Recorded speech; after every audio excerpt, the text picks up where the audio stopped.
Hola amigos, estamos de regreso, bienvenidos. Soy Marco Antonio Duarte y nos encontramos en el Taller Frico. El tema para el día de hoy es hacer una revisión de los principios de la termodinámica para comprender cómo funciona el aire acondicionado y la refrigeración. Por eso es necesario e imprescindible que si ya estás involucrado en esta profesión, debes dominar conceptos de termodinámica que te ayudarán en tu formación como técnico profesional y que harán más fácil comprender el ciclo de la refrigeración. Acompáñanos.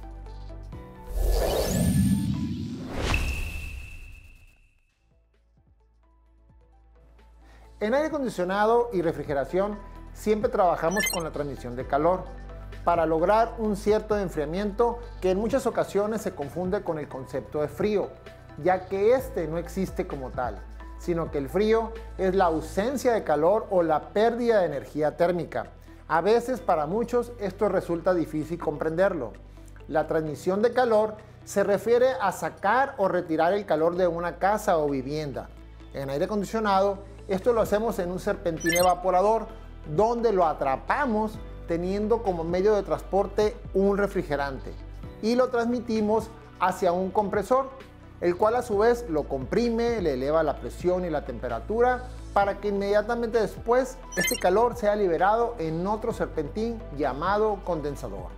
Es por eso que el condensador siempre está caliente, mientras que el evaporador está frío. La base de todo esto es la termodinámica. ¿Y qué es? Pues es una rama de la ciencia que estudia la energía, su almacenaje y transformación, y trata sobre la acción mecánica de calor. Pero para comprenderlo mejor, echemos un vistazo a la primera y la segunda ley de la termodinámica, que es muy fácil de entender. La primera ley dice que la energía no puede ser creada ni destruida, solo transformarse. Ojo, recordemos que en el evaporador del aire acondicionado atrapamos calor a cierta temperatura y en el condensador liberamos calor a otra temperatura, es decir, transformamos la energía. La segunda ley nos dice que el calor siempre viaja del cuerpo mayor de temperatura al cuerpo menor de temperatura.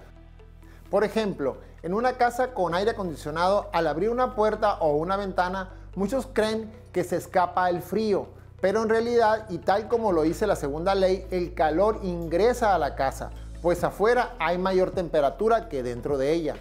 Es por eso que si tenemos una casa aislada térmicamente, el calor le costará más trabajo cruzar esta barrera térmica, con lo cual se conserva por más tiempo la temperatura dentro de la casa, teniendo como beneficio un ahorro de energía eléctrica, puesto que el equipo de aire acondicionado trabajará menos tiempo para mantener una temperatura de confort. ¿Les queda claro? Creo que sí. Pasemos a otro concepto, el calor. El calor es una forma de energía, principalmente creada por otros tipos de energía. En aire acondicionado, el calor es creado por energía mecánica, como lo es la compresión de un compresor. En el aire acondicionado y la refrigeración, una de las medidas más usadas son los BTUs, unidad térmica británica, que es el calor necesario para elevar 1 grado Fahrenheit la temperatura de una libra de agua. En nuestro sistema internacional son los watts térmicos, que tienen una equivalencia de 3.4121 BTUs. Las capacidades son mejor conocidas en toneladas de refrigeración, que equivalen a 12.000 BTUs por hora. ¿Qué es esto? Pues 12.000 BTUs por hora es la cantidad de calor absorbida por la fusión de una tonelada de hielo en 24 horas. De ahí que las toneladas de refrigeración sean una unidad de medida de extracción de carga térmica, o coloquialmente llamada unidad de enfriamiento. Por ejemplo, 3 toneladas de refrigeración equivalen entonces a 36.000 BTUs por hora. Hay otros dos conceptos relacionados con la energía en el aire acondicionado y la refrigeración, pero aunque como técnicos instaladores no les será de utilidad en campo, siendo estos utilizados más en diseño, es importante que los conozcas porque sí intervienen en el desempeño óptimo de un aire acondicionado, que en gran medida dependen de una buena instalación y un buen mantenimiento. Estos conceptos son la entalpía y la entropía. La entalpía representa la energía total de una sustancia absorbida, por lo que su variación representa la cantidad de energía transferida con el entorno. Por ejemplo, en un evaporador se atrapa el calor del cuarto y la entalpía aumenta. Pero en un condensador hace lo contrario, se expulsa el calor que atrapó el cuarto, entonces la entalpía disminuye. Esto es normal. En la práctica, ¿qué nos dice esto? Que si tenemos un evaporador mal ubicado e instalado con mínimos espacios entre el techo y el cielo de la habitación, o están muy sucios los filtros o el serpentín, esto causa que el evaporador no atrape calor para lo que está diseñado y la entalpía no aumenta lo suficiente. O el condensador está ubicado entre 2 o 3 pretiles muy altos o está muy sucio de tal forma que no pueda expulsar el calor. Entonces la entalpía no disminuye lo suficiente. Estas condiciones afectan directamente a la eficiencia energética de cualquier equipo de aire acondicionado. Por su parte, la entropía, por definición, es la energía perdida o desaprovechada en un sistema. Entonces, entre menor sea la entropía, el equipo de aire acondicionado será más eficiente energéticamente. Por ejemplo, si no hago vacío al sistema de aire acondicionado de 1 tonelada de refrigeración de 12.000 BTU por hora o le hago un mal vacío, tendrá como consecuencias que el compresor sufra daños y no opere correctamente. La relación de compresión que debe de realizar no sea suficiente para entregar la capacidad de 12.000 BTU por hora para lo que fue diseñado, de tal forma que un porcentaje de compresión se convierte en trabajo, por decir, en 8.500 BTU por hora, y los otros 3.500 BTU por hora sean desperdiciados y transformados en el calentamiento del compresor. Ahora veamos el concepto o la definición de temperatura. En cuanto a esta, es una magnitud de medición del calor y en aire acondicionado lo medimos con un termómetro regularmente, en grados centígrados o en grados Fahrenheit, para realizar mediciones como el sobrecalentamiento, el subenfriamiento, el diferencial de temperatura en los serpentines evaporador y condensador, entre otras mediciones. Pero continuando con la segunda ley de la termodinámica, que nos dice que el calor fluye de mayor a menor. Por ejemplo, si encendemos un aire acondicionado en modo frío por un determinado tiempo, las tuberías del condensador alcanzarán una determinada temperatura y al apagarse este equipo, esta temperatura se liberará al ambiente hasta que se igualen estas temperaturas del ambiente y de las tuberías. El calor puede viajar de 3 formas: por conducción, por convección y por radiación. Calor por conducción. Si tocamos la tubería a la salida del compresor, está muy caliente. Este calor se transmite al serpentín condensador y va perdiendo temperatura al ser enfriado por un abanico. El calor por convección es, por ejemplo, cuando el calor del cuarto o una habitación se hace circular por el movimiento del aire inyectado. Este calor es atrapado por el evaporador para que el refrigerante hierva. El calor por radiación es, por ejemplo, cuando tenemos las ondas de la luz solar que van calentando cualquier cuerpo o superficie. Conocer los cambios del estado de una sustancia también es súper importante que lo domine un técnico. Es fundamental en el aire acondicionado y la refrigeración. Partamos de un líquido.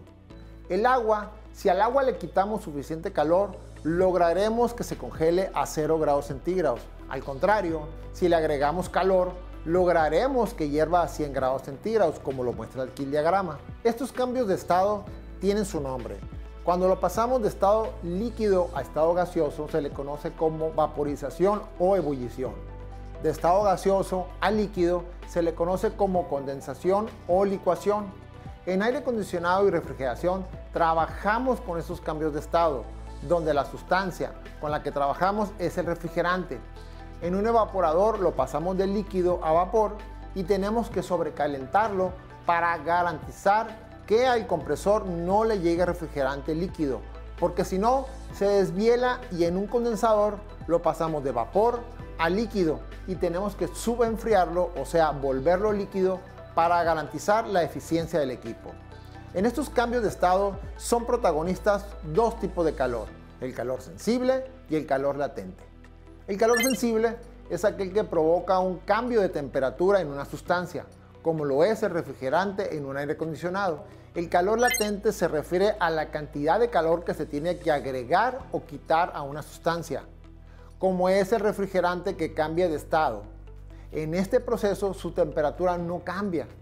En el evaporador cambia de estado líquido a gaseoso y en el condensador de gaseoso a líquido.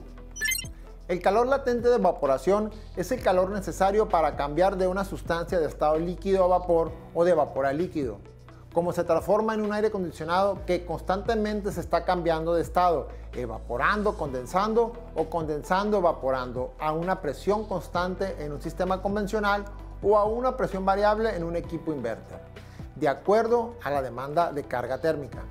Pero continuando con los conceptos termodinámicos, el siguiente es muy relevante y lo utilizamos constantemente para revisar condiciones del funcionamiento adecuado de un sistema de aire acondicionado.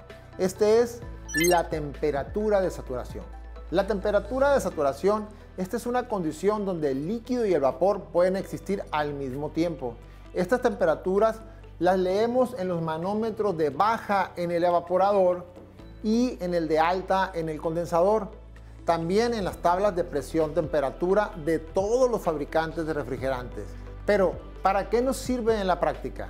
Pues para realizar mediciones de sobrecalentamiento en el evaporador y corroborar que tengamos un diferencial adecuado de acuerdo al tipo de equipo y que garanticemos una correcta carga de refrigerante para que el equipo entregue su capacidad potencial. También para evitar que el compresor comprima refrigerante líquido y se dañe, para medir el subenfriamiento en el condensador y garantizar la eficiencia energética del equipo de aire acondicionado. Y por último, también lo encontramos una temperatura de saturación en un tanque de refrigerante. El vapor sobrecalentado, también conocido como sobrecalentamiento o en inglés como superheat, en esta condición se garantiza que el refrigerante está solo en vapor o vaporizado. La presión y la temperatura no varían de manera proporcional para pasarlo al compresor. El líquido subenfriado es también conocido como subcooling.